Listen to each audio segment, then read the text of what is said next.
Once upon a time, in a quiet village, there was a kind and loving father with 2 sons. His farm was big, his land was rich, and his family had everything they needed. The older son was hardworking and responsible, but the younger son, he longed for something more. He dreamed of adventure, of a life beyond the farm.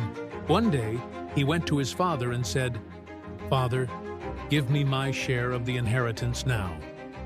The father, though saddened, granted his request. And so, with his pockets full of gold and his heart full of dreams, the younger son set off. At first, life was everything he imagined: parties, fine clothes, and new friends. But money does not last forever. And when the gold ran out, so did his friends. A great famine struck the land. Desperate, he found work feeding pigs. Hungry and alone, he longed for the food they ate. Then, he had a realization that my father's servants have more than enough to eat. I will return home and ask to work for him as a servant. So, he set off on the long journey home. But what he didn't know was that his father had never stopped looking for him. When his father saw him in the distance, he ran to embrace him.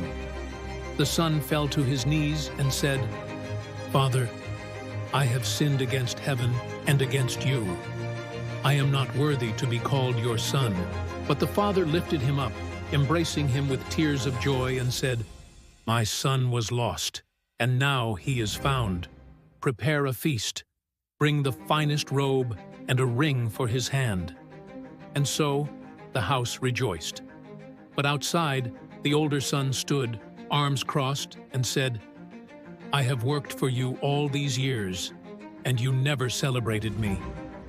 The father smiled and replied, "My son, everything I have is yours. But your brother was lost and is found. How can we not rejoice?" And so, the father's love covered both sons, one who was lost and one who needed to understand that love is never earned. This is the story of the prodigal son, a story of grace, redemption, and a love that never gives up.